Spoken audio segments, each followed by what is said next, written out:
Resumen del tema 6 de Historia de la Magia, la Edad Media y las persecuciones de brujas. Edad Media, introducción al periodo histórico. La Edad Media es el periodo histórico comprendido entre los siglos V y XV. Suele dividirse en dos grandes periodos: temprana o alta Edad Media, que va del siglo V al X, y baja Edad Media del siglo XI al XV. Durante estos 1000 años se produjeron diversos fenómenos, muchos de ellos con proyección a futuro. Por ejemplo, se sentaron las bases de la posterior expansión europea, se repararon y mejoraron los caminos, se crearon puentes que permitieron el paso de viajeros, se desarrollaron diversos sistemas políticos, entre ellos, de gran importancia para nosotros, las monarquías feudales, que transformadas en monarquías autoritarias, pasarían luego a configurar el Estado moderno. El sistema económico propio de esta época es el feudalismo. Esto producía una sociedad muy estratificada, donde los siervos cultivaban en las tierras del señor feudal y debían darle parte de su producción en pago por la protección que éste les brindaba. A su vez, el señor rendía culto a otros nobles, estando por encima de la cadena el rey. Desde nuestro punto de vista, los magos ampliaron su poder, surgiendo cosas tan importantes como las instituciones de la magia, investigaciones sobre recursos mágicos y hasta el Quidditch. También se produce el fenómeno social de que los magos comienzan a utilizar magia para todas las actividades, y ya no hacen las cosas a modo muggle. En la Europa de esa época se desarrollaba principalmente la tecnología práctica, que lograba facilitar la vida. Esto producía que tuvieran cada vez más tiempo libre para dedicarse al estudio de la naturaleza, desarrollándose así el método científico, que tendría gran importancia durante el Renacimiento. El cristianismo adoptó el sistema numérico arábico de los musulmanes. Este sistema es el que usamos actualmente. La Santa Inquisición. El término Inquisición proviene del latín inquisitio, que significa investigación. El nombre completo era Inquisitio Hereticae Pravitatis Sanctum Officium.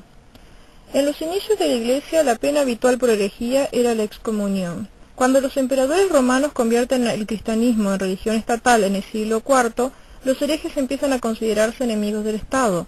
Al principio los castigos físicos no eran aprobados por la Iglesia. Los esfuerzos iniciales destinados a someter la herejía no estuvieron bien coordinados y fueron ineficaces.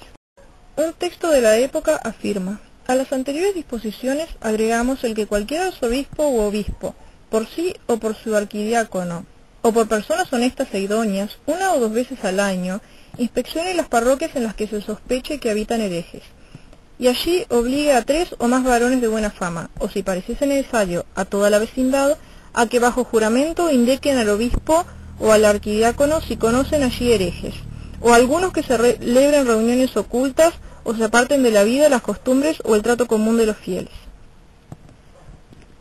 Los tribunales de la Inquisición representaron un gran problema para los magos, de los peores de la historia. Dichos tribunales juzgaban y castigaban los actos de herejía, robo, magia y brujería. Esta actividad se llevó a cabo en casi toda Europa. El juicio. En términos generales, la Inquisición se dividía en dos partes: la inquisitiva, en la que el juez instructor investiga, busca pruebas y reúne testigos, y la judicial, ya con el acusado bajo arresto, se confrontan testimonios y se procede a los diversos interrogatorios con vistas a emitir una sentencia. Tras el arresto y confiscación de bienes, se procedía a un interrogatorio bajo juramento. Se exigía confesar espontáneamente sus faltas sin haber sido informado de los cargos.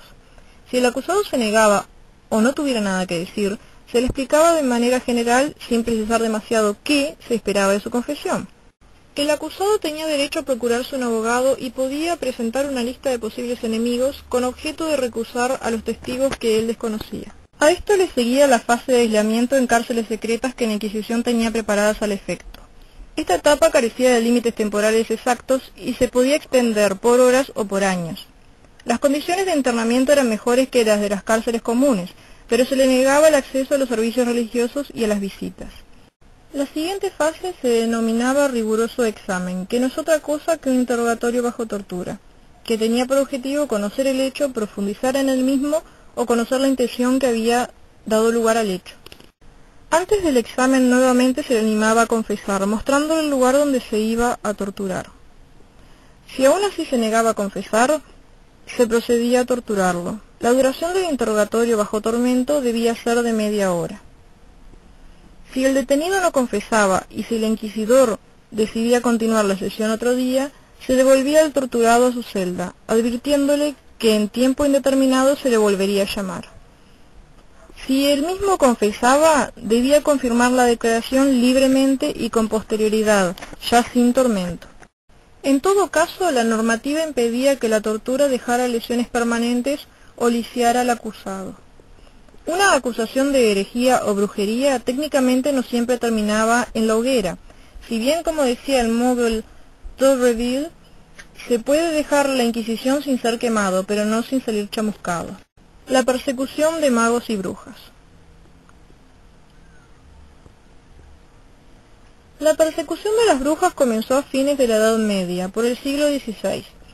El motivo fue una leyenda que decía que las brujas estaban poseídas por demonios.